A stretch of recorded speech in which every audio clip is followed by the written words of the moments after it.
आज आप सबका एक बार फिर से आज के मनन में मैं हार्दिक स्वागत करता हूं। सबको शालोम। मित्र, अक्सर हमारे जीवनों में एक समस्या रहती है कि हम कभी बहुत उत्साहित रहते हैं तो कभी बहुत निराश महसूस करते हैं। दूसरे शब्दों में मैं यह कहना चाहता हूं कि हम आशा, निराशा, उत्साह और हतोत्साह के बीच झूलते रहते हैं। वैसे ये एक सामान्य मानवीय स्वभाव है, क्योंकि समय के साथ साथ हम स्वयं को संभाल भी लेते हैं। अगर ऐसा है तो कोई चिंता की बात नहीं है, लेकिन चिंता तब होने लगती है जब यह क्रम लंबा होने लगता है। बहुत समय तक यदि हम निराश रहते हैं तो कभी कभी तो ऐसा भी होता है कि उबर भी नहीं पाते। जब ऐसा होने लगता है तो जीवन की क्वालिटी और उत्पादकता या प्रोडक्टिविटी पर असर पड़ने लगता है। आज के मनन में हम चर्चा करेंगे कि ऐसी स्थिति में क्या करें, कैसे सकारात्मक बने रहें, कैसे अपने उत्साह को बनाए रखें। मित्र, अक्सर ये होता है कि जब उत्साह कम होने लगे या स्वयं को हम कमजोर महसूस करने लगे तो हम कई साधनों को अपनाते हैं, जैसे हमारे मित्र, माता पिता, सहपाठी, समाज के लोग या हमारे सर्कल के लोग। कई बार सोशल मीडिया का भी सहारा लेते हैं, लेकिन सवाल यह है कि दूसरों के भरोसे कब तक रहा जा सकता है। जीवन में कभी ना कभी सारी समस्याओं को अकेले तो झेलना होगा ना, क्योंकि all the times all are not available. जीवन के हर समय में, हर पल में, रात में, एकांत में सब तो उपलब्ध होंगे नहीं, क्योंकि हर एक की अपनी अपनी जिम्मेदारियां और प्रतिबद्धताएं हैं। तो हर कोई हर समय अवेलेबल नहीं होगा। इसलिए मित्र, हमें अपने ही अंदर एक ऐसा तरीका या मैकेनिज्म पैदा करना होगा जिससे कोई हो या नहीं, किसी से बात हो या नहीं, लेकिन हम स्वयं ही स्वयं को डील कर लें। तो आइए देखें कि प्रभु के लोगों ने ऐसी परिस्थिति में क्या किया, कैसे उन्होंने अपने उत्साह को बनाए रखा। भजन संहिता 42 उसके 5 में वचन कहता है, हे मेरे प्राण, तू क्यों गिरा जाता है? तू अंदर ही अंदर क्यों व्याकुल है?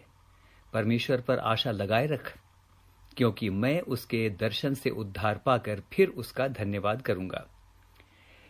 मित्र, आपको इस पद की पृष्ठभूमि बताता हूं। यह पद भजनकार राजा दाऊद के द्वारा लिखा गया है।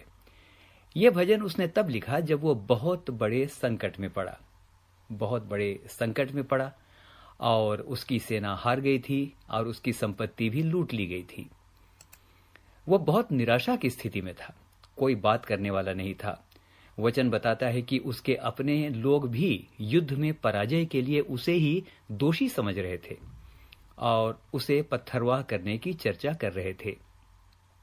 ऐसी स्थिति में उसके पास कोई नहीं था जो सांत्वना देता। He had to face his problems alone.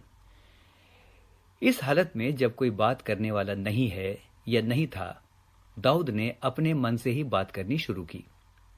उसने खुद से बात करनी शुरू की। भाषा देखिए, वो स्वयं से बात कर रहा है और स्वयं से बात करता हुआ कहता है, हे मेरे प्राण, तू क्यों गिरा जाता है?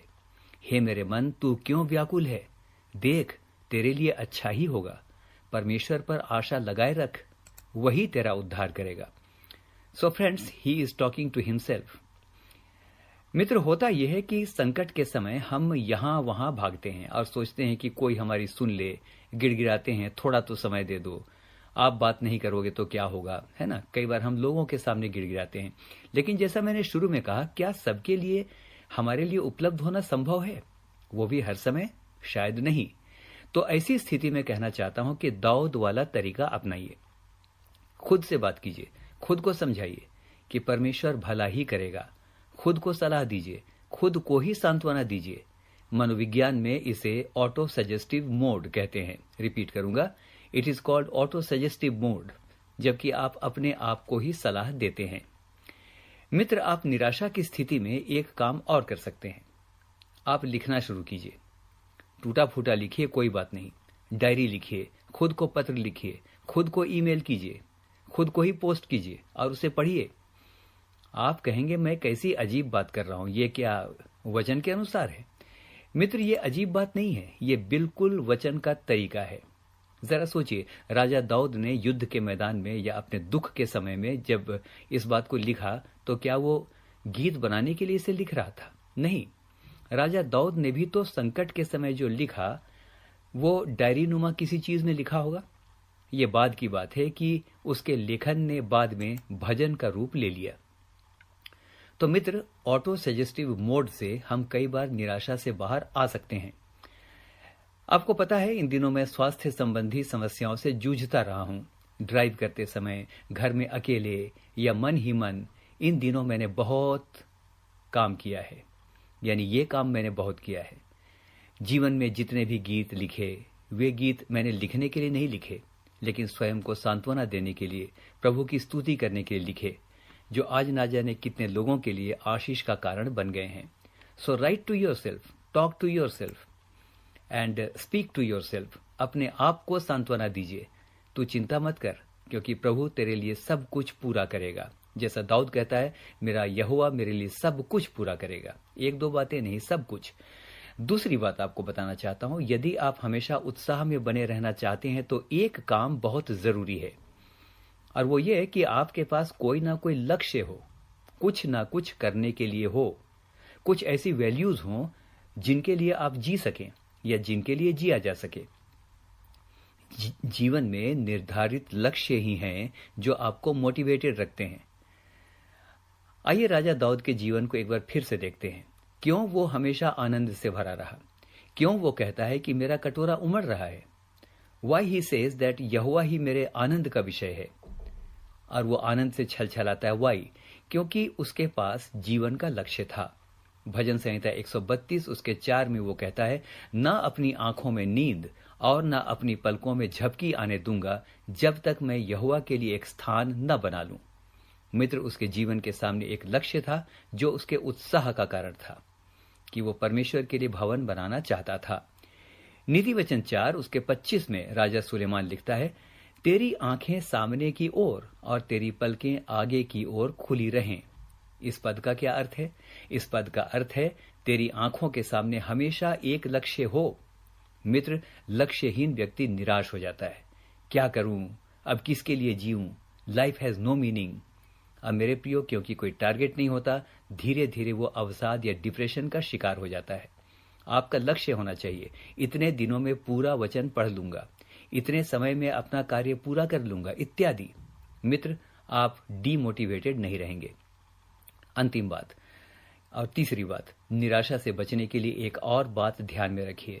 हमेशा निराशावादी, शिकायत करने वाले, कुड़कुड़ाने वाले, कड़वाहट रखने वाले, बुराई करने वाले और शक्की लोगों से दूर रहिए।